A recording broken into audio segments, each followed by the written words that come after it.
hyviä kavereita. Joskus ne on ollut kylpemässäkin yhdessä. Kyllä varmaan oli. Ja aina kun meidän isä tuli kylpylaitoksesta, niin aina jonkun taiteilijan näyttelykutsu tuli. Että tämmöinen kuin Eskolakin oli jossain vaiheessa.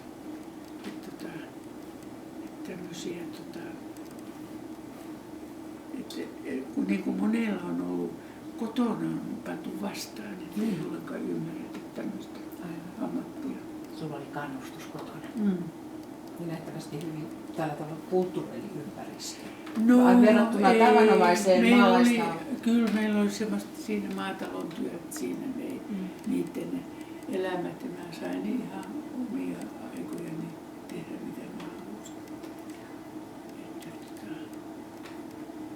Ja koulukin oli semmoista, ei siihen aikaan, se oli kauheita koulunkäyntikin, mutta jollain siitä sitten rämmin loppuun asti.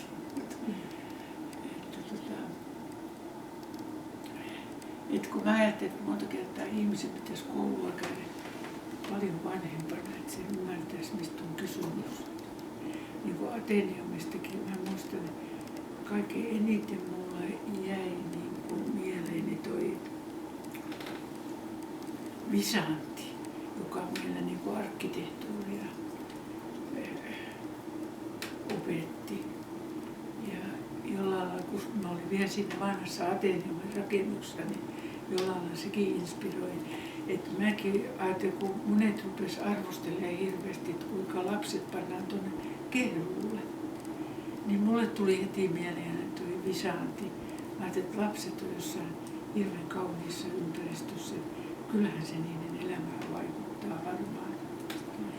Ja mä kysyn teiltä, että minkä tähden tehtaan kouluun pantiin puisto? Puisto? Niin, sen mä olin jo melkein annoin vastauksen. Kuvittelisin, että nimenomaan tämän ympäristön vuoksi. Joo, justiinsa. Tämän kauneuden vuoksi. Niin, lapset näkee kaunista. Siinä oli vanhoja karttojakin, siinä oli, missä on tenniskenttä, niin siinä oli sitten semmoinen, missä sai porkkanaa ja punaajuuta ja kaikkia semmoisia pieniä viljelyspyhiä. Ai se on semmoisia palstoja. Joo, justiinsa. Että varmaan niinku, mä annan teille sitten noita koulumappeja, että saatte järjestää ne. Kyllähän niistä vuosiluvusta niin näkee. Kun toi jollain lailla, kun tuo koululaitos syntyi tekstiiliteollisuudessa, niin minkä tähden? Opettaja saa vastata, mä tiedän. Siis minä en tiedä, mutta ymmärtäisin sillä tavalla, että tekstiiliteollisuus oli se, mihin siirtyi maalta paljon väkeä. Niin. Ja silloin kun nämä oli nämä erilaiset tehdysmiljööt ja nämä yhdyskunnat, niin siellähän oli melkein kaikki. Ja sitten saatiin ne lapset, jotka muuten olisivat olleet kotona ja mahdollisesti ihan ominokkin. Niin silloin syntyi lastentarhoja ja silloin syntyi koulua. Eli luulenpä, että siellä oli tämmöinen siellä. Joo, se oli niinku semmoista seurausta, mutta alun pitäen se oli tämä Hallulilaki, joka sanoo, että mestarin on vastattava oppipojan kristillisestä vaelluksesta ja sisälukutaidosta. Ja se koski myös näitä patruunoja. Ja tämä oli sitä mä en tiennyt sitä lakia. Niin, se on joku 1700-luvun. Sitä mä en tiennyt. Joo.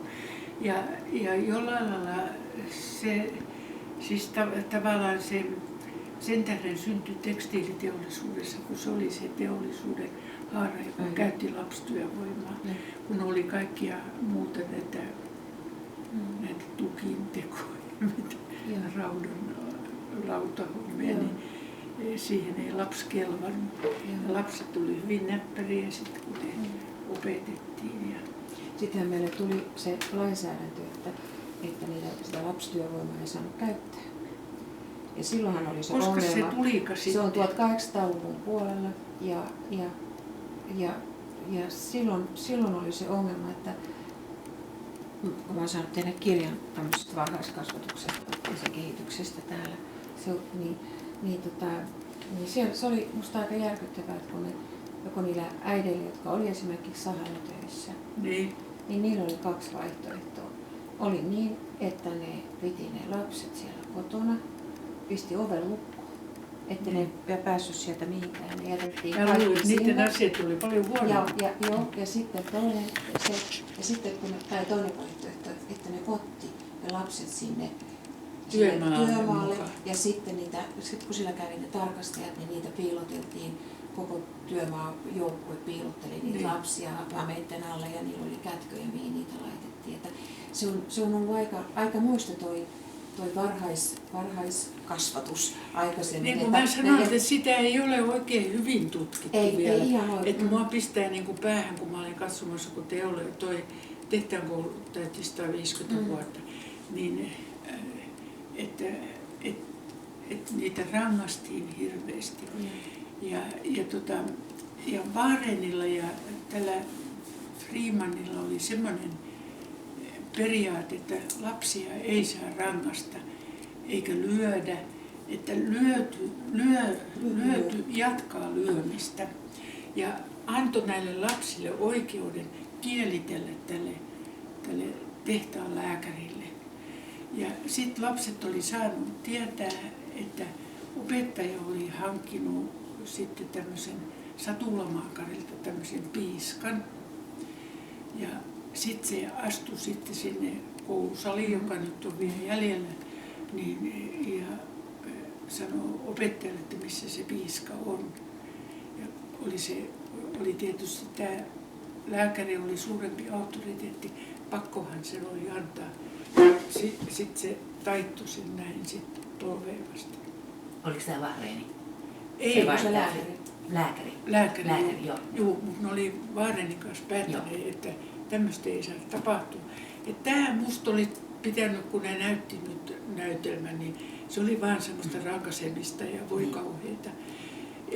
Ja toisen kerran, kun mä olen, että Forssa on ollut siinä kyllä edelläkävijä, ja musta sitä olisi pitänyt korostaa, että sitä, jota on lyöty, niin se jatkaa lyömistä.